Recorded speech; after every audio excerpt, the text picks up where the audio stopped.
नमस्कार दोस्तों, आप सभी का स्वागत है हरियाणा टुडे ब्रेकिंग न्यूज में। और अभी तक आपने इस चैनल को सब्सक्राइब नहीं किया तो सब्सक्राइब जरूर कर लीजिए। चलिए बात करते हैं हरियाणा की 10 बड़ी खबरों के बारे में।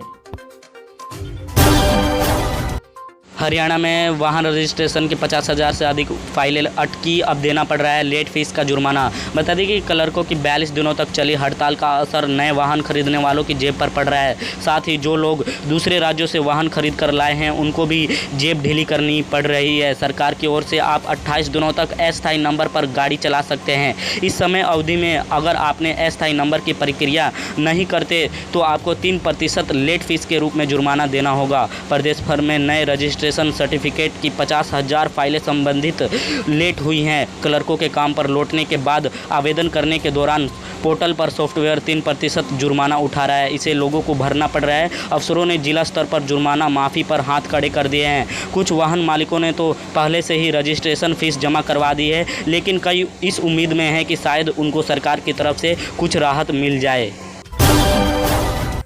अंतरिक्ष में रूस को लगा बड़ा झटका, मिशन लूना 25 हुआ फेल। बता दें कि भारत का चंद्रयान 3 मिशन इतिहास लिखने से सिर्फ एक कदम दूरी पर है। इसी बीच रूस का मिशन मून लूना 25 फेल हो गया। खबर है कि इसमें ऑर्बिट बदलते वक्त आई खराबी के बाद लूना 25 की चांद की सतह पर क्रैश हो गया। जर्मनी की DW न्यूज के अंतरिक्ष निगम रोस्कोमोस का हवाला देते हुए इस बात की जानकारी दी। वहीं भारत का चंद्रयान 3 मिशन की पूरी तरह फिक्स रूट पर है। रूस के लूना 25 मून मिशन के असफल होने के बाद अब सारी दुनिया की उम्मीद भारत के चंद्रयान 3 पर ही अटकी हुई है। रूस ने भारत के चंद्रयान 3 की लॉन्चिंग के कोमसेब 1 महीने बाद 10 अगस्त को लूना 25 लॉन्च किया था। भारतीय मिशन के 2 दिन पहले 21 अगस्त को रूस का चांद के साउथ पोल पर उतरने का लक्ष्य रखा गया था। लूना को चंद्रयान 3 के साथ ही प्री लैंडिंग ऑर्बिट यानी चांद के करीब भेजने की कोशिश की जा रही थी, लेकिन अनफॉर्चुनेटली लूना 25 क्रैश हो गया। हरियाणा में एक बार फिर एक्टिव हुआ मानसून, 9 जिलों में जारी हुआ बारिश का अलर्ट। बता दें कि हरियाणा में एक बार फिर मानसून एक्टिव मूड में आ गया है। मौसम विभाग ने आज प्रदेश के 9 जिलों में बारिश का अलर्ट जारी कर दिया गया है। वहीं पंचकुला और यमुनानगर के लिए विशेष वार्निंग दी गई है। मौसम विभाग के अनुसार अब तक प्रदेश के सभी जिलों में 22 अगस्त तक बारिश होने की संभावना है। आपको बता दें कि अगस्त महीने में मानसून कमज़ोर दिखाई देने जा रहा है। आपको बता दें कि मौसम विभाग के अनुसार उत्तर हरियाणा के अम्बाला, करनाल, यमुनानगर, पंचकुला, कैथल और कुरुक्षेत्र जिले में बारिश की संभावना है। इसके दक्षिण पूर्व के पानीपत और सोनीपत जिले के अलावा दक्षिण पश्चिमी के जिंद जिले में भी बारिश की संभावना है। इन जिलों में 50 mm तक बारिश होने की आसार नज़र आ रहे हैं। इसी के साथ बादल गरजने के साथ साथ हल्की बारिश, मध्यम बारिश होने की संभावना है। हरियाणा की 90 विधानसभा सीटों का दौरा करेंगे भूपेंद्र सिंह हुड्डा। रोहतक राज्य में स्तरीय रैली की तैयारी शुरू। बता दें कि हरियाणा की 9 लोकसभा सीटों पर विपक्ष अपने सक्षम कार्यक्रम के माध्यम से लोगों तथा पार्टी में अपनी दमदार उपस्थिति दर्ज करा चुके हैं। पूर्व मुख्यमंत्री भूपेंद्र सिंह हुड्डा अब राज्य के सभी 90 विधानसभा सीटों का दौरा करेंगे। प्रदेश कांग्रेस के अध्यक्ष चौधरी उभयभान और सांसद दीपेंद्र सिंह हुड्डा समेत संबंधित विधानसभा क्षेत्रों के विधायक, पूर्व मंत्री और चुनाव लड़ चुके उम्मीदवार भी हुड्डा के साथ इन कार्यक्रमों में शामिल होंगे। हरियाणा के शहरों और कस्बों में अब प्रॉपर्टी आईडी के बगैर नहीं होगी जमीनी रजिस्ट्रेशन, अवैध कॉलोनियों पर लगेगा लगाम। बता दें कि हरियाणा में 450 अनियमित कॉलोनियों को नियमित करने के बाद अब शहर और कस्बों में नई अवैध कॉलोनियों को पनपने से रोकने के लिए प्रदेश सरकार ने फुल प्रूफ प्लान बनाया है। पाली क्षेत्रों में प्लाट और मकानों की रजिस्ट्री के साथ प्रॉपर्टी आईडी को अनिवार्य कर दिया गया है। उसी प्लाट व मकान की रजिस्ट्री होगी जिसकी प्रॉपर्टी आईडी बनी होगी। वहीं गुरुग्राम, सोहाना और फरीदाबाद में ज़मीन की महंगी कीमतों के चलते दीनदयाल ग्रुप हाउसिंग योजना बंद कर दी गई है। कम कीमतों पर आवास उपलब्ध कराने के लिए मल्टी स्टोरी बिल्डिंग बनाने पर विचार किया जा रहा है। प्रदेश में कुल 1856 अनियमित कॉलोनियाँ हैं जिन्हें नियमित करने की प्रक्रिया शुरू हो चुकी है। पहले चरण में 450 अवैध कॉलोनियों को वैध कर दिया गया, जिसमें 239 कॉलोनियां नगर एवं ग्राम आयोजन विभाग और 111 स्थानीय शहरी निकाय विभाग के अधीन है। वैध की गई 450 कॉलोनियों में रजिस्ट्रेशनियां खोल दी गई है। प्रदेश में धड़ल्ले से पनप रही अवैध कॉलोनियों पर अंकुश लगाने के लिए सरकार ने पंडित दीनदयाल उपाध्याय आवास योजना के तहत कॉलोनियों के लिए लाइसेंस देने की योजना तैयार की गई है। हरियाणा के 3 खिलाड़ियों ने गोल्ड मेडल जीतकर देश भर में एक बार फिर से हरियाणा का परचम लहराया है। अनिल विज का बड़ा बयान। बता दें कि हरियाणा के गृह व स्वास्थ्य मंत्री अनिल विज ने हरियाणा के 3 खिलाड़ियों को U20 विश्व कुश्ती चैंपियनशिप में स्वर्ण पदक लाने पर दिल की गहराइयों से बधाई व शुभकामनाएं दी हैं। मीडिया कर्मियों से बातचीत करते हुए उन्होंने कहा कि U20 वर्ल्ड कुश्ती चैंपियनशिप में हरियाणा के 3 खिलाड़ियों ने गोल्ड मेडल जीतकर देश भर में एक बार फिर हरियाणा का परचम लहराया है और आज पूरे प्रदेश में खुशी का लहर दौड़ रही है। विज ने 3 खिलाड़ियों को हृदय की गहराइयों और शुभकामनाएं देते हुए कहा कि हरियाणा वासियों की खुशी मनाने का दिन है। उन्होंने स्वर्ण पदक जीतने वाले खिलाड़ी अंतिम पंघाल, सविता और मोहित को हृदय की गहराइयों से मुबारकबाद दी है। विज ने कहा कि हरियाणा खेलों की धरती है और क्षेत्रफल में हम 1.3% है, लेकिन हम देश भर के मुकाबले में 50% मेडल लाते हैं। विज ने कहा कि हरियाणा में खेल इंफ्रास्ट्रक्चर को अधिक विस्तार दिया जा रहा है ताकि और भी खिलाड़ियों को तैयार किया जा सके।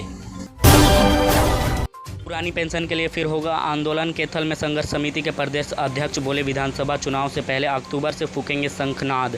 बता दें कि हरियाणा विधानसभा चुनाव 2024 से पहले दिल्ली में 1 अक्टूबर से पुरानी पेंशन के लिए आंदोलन शुरू होगा। दिल्ली के रामलीला मैदान में पेंशन शंखनाद महारैली की जाएगी। यह जानकारी पेंशन बहाली संघर्ष समिति के प्रदेश अध्यक्ष विजेंद्र धारीवाल ने दी है। प्रदेश अध्यक्ष विजेंद्र धारीवाल ने बताया कि 2 जून को नाग चौधरी से शुरू होकर पंचकूला अपने मुकाम पर पहुंची पेंशन संकल्प साइकिल यात्रा सफल रही थी। उनके मुहिम तक अब तक नहीं रुकी जब तक पूरे देश में पुरानी पेंशन लागू नहीं हो जाती। अब जीत नज़दीक है और बस आखिरी जोर लगाना बाकी है। विजेंद्र सिंह ने कहा कि इसी कड़ी में 1 अक्टूबर को national movement for old pension scheme के बैनर तले राष्ट्रीय अध्यक्ष विजय बंधु के नेतृत्व में नई दिल्ली के रामलीला मैदान में देश भर के कर्मचारी सोई हुई तानाशाही सरकार को जगाने के लिए पेंशन शंखनाद महारैली करेंगे। उन्होंने दावा किया कि इस महारैली में हरियाणा अपनी महत्वपूर्ण भूमिका निभाएगा। इसकी तैयारी चल रही है। हर गांव के कर्मचारी के ग्रुप बनाकर उन्हें जागरूक करेंगे ताकि वोट फॉर OPS की ताकत सरकार को दिखा सके। साइकिल संकल्प यात्रा में आंदोलन का महत्वपूर्ण रोल अदा किया है। देश में प्याज के एक्सपोर्ट पर अब 40% एक्सपोर्ट ड्यूटी देनी बढ़ेगी। बढ़ती प्याज की कीमतों को काबू रखने के लिए सरकार का बड़ा फैसला। 28 रुपये प्रति केजी पहुंचा प्याज के दाम। बता दें कि टमाटर के बाद अब प्याज के बढ़ते दामों ने लोगों की चिंता बढ़ा दी है। देश में प्याज की कीमतों को काबू में रखने के लिए केंद्र सरकार ने एक्सपोर्ट ड्यूटी पर 40% लगा दी है। अभी तक इसके एक्सपोर्ट पर कोई भी टैक्स नहीं वसूला जाता था। सरकार इस कदम से देश में प्याज की अवेलेबिलिटी को बनाए रखना चाहती है और इससे कीमतों को भी नियंत्रण में रखना चाहती है। वित्त मंत्रालय ने नोटिफिकेशन जारी कर कि प्याज पर एक्सपोर्ट ड्यूटी तत्काल प्रभाव से लागू कर दी गई है, जो 31 दिसंबर तक रहेगी। सरकारी आंकड़ों के अनुसार प्याज की कीमतें बढ़ना शुरू हो गई है क्योंकि 10 अगस्त को इसका ऑल इंडियन रिटेल प्राइस 27 रुपये 90 प्रति केजी था, जो कि 1 साल पहले इसी अवधि में 2 रुपये प्रति केजी से थोड़ा ज़्यादा था। यानी पिछले साल के मुकाबले प्याज 14 गुना ज़्यादा महंगा हो गया है। सरकार ने आपात स्थिति से निपटने के लिए प्राइस स्टेबलाइजेशन फंड PSF के तहत 3 लाख टन प्याज का स्टॉक बनाए रखना है ताकि कम सप्लाई वाले मौसम के दौरान बढ़ती प्याज की कीमतों को रोका जा सके। नूह हिंसा में कांग्रेस का हाथ। आम आदमी पार्टी ने रचा था षड्यंत्र। OP धनखड़ के बयान से हरियाणा में सियासी भूचाल। बता दें कि हरियाणा बीजेपी के प्रदेश अध्यक्ष ओम प्रकाश धनखड़ का नूह हिंसा को लेकर बड़ा बयान सामने आया है। उन्होंने कहा कि नूह हिंसा में कांग्रेस और आम आदमी पार्टी के संपलिता का खुलासा हो चुका है। मेवात में बीजेपी के बढ़ते जनाधार से कांग्रेस बौखला गई है। मेवात की 3 सीटों पर जनता बीजेपी का परचम फहराने का मन बना रही थी, जिससे बौखलाकर कांग्रेस और आम आदमी पार्टी ने षड्यंत्र रचा। धनखड़ ने कांग्रेस और आम आदमी पार्टी की मानसिकता को विभाजनकारी बताया। हरियाणा बीजेपी के मुखिया धनखड़ ने कहा कि मेवात और विकास के रास्ते पर बढ़ते हुए देखकर कांग्रेस बर्दाश्त नहीं कर पा रही थी। वहीं धनखड़ के कांग्रेस के राष्ट्रीय महासचिव रणदीप सिंह सुरजवाला के राक्षस वाले बयान को लेकर निशाना साधा। उन्होंने कहा कि लोकतंत्र में जनता राम होती है और कांग्रेस पूरी तरह से बौखला चुके हैं। ओम प्रकाश धनखड़ ने राजस्थान में हरियाणा के 25 बीजेपी विधायक को भेजे जाने के सवाल पर कहा कि बीजेपी में सांसद हो या विधायक सभी कार्यकर्ता हैं। उन्होंने कहा कि त्रिवेणी के आधार पर बीजेपी चुनाव लड़कर सत्ता में आएगी। धनखड़ ने कहा कि कांग्रेस अभी तक अपने संगठन का गठन नहीं कर पाई, वो कैसे सत्ता में आएगी। हरियाणा राजस्थान के रेल यात्रियों के लिए बड़ी खुशखबरी, जल्द ही राजधानी दिल्ली से जोड़ेगी एक और वंदे भारत ट्रेन। बता दें कि भारतीय रेलवे से हरियाणा और राजस्थान के अलावा आसपास के रेल यात्रियों के लिए एक अच्छी खबर सामने आई है। जल्द ही उन्हें बेहतरीन सुविधाओं से लैस वंदे भारत श्रेणी एक और ट्रेन की सौगात मिलने जा रही है। सूत्रों के मुताबिक देश की राजधानी दिल्ली के रास्ते इन दिनों राजधानियों चंडीगढ़ और जयपुर को जोड़ते ट्रैक पर भी वंदे भारत एक्सप्रेसवे दौड़ने लगी है। ध्यान रहे कि इस वक्त हरियाणा से गुजरते 3 रूटों पर वंदे भारत एक्सप्रेसवे ट्रेन चल रही है। इनमें से एक दिल्ली कटरा रूट और दूसरा रूट अंबाला इंदौर नई दिल्ली से है। वहीं तीसरे वंदे भारत नई दिल्ली से हिमाचल प्रदेश के ऊना के बीच दौड़ रही है। राज्य के रेलवे के अंबाला डिवीजन में पड़ते चंडीगढ़ जयपुर रेलवे ट्रैक पर भी पिछले कुछ वक्त से वंदे भारत ट्रेन एक्सप्रेसवे के संचालन की मांग की जा रही है। हाल का मौजूदा स्थिति में इस ट्रैक पर चंडीगढ़ जयपुर के बीच 2 ट्रेन गरीब रथ और दौलतपुर चौक संबारमती बीजी एक्सप्रेसवे चल रही है। इसी के बीच हरियाणा को एक और वंदे भारत ट्रेन मिलने की उम्मीद जागी है। इन ट्रेन यात्रियों के लिए संख्या का आंकड़ा भी 100% से लगभग रहता है। माना जा रहा है कि जल्द ही हरियाणा से होकर एक और वंदे भारत ट्रेन एक्सप्रेसवे पटरी पर दौड़ने लगेगी। रेलवे का अंबाला डिवीजन इस ट्रेन को चलाने की तैयारी कर रहा है। इसी बारे में एक और रेलवे अफसर ने बताया कि चंडीगढ़ जयपुर रूट पर नई ट्रेन चलने से न सिर्फ यात्रियों का वक्त बचेगा बल्कि सुविधा के रूप में भी एक और नया अनुभव मिलेगा।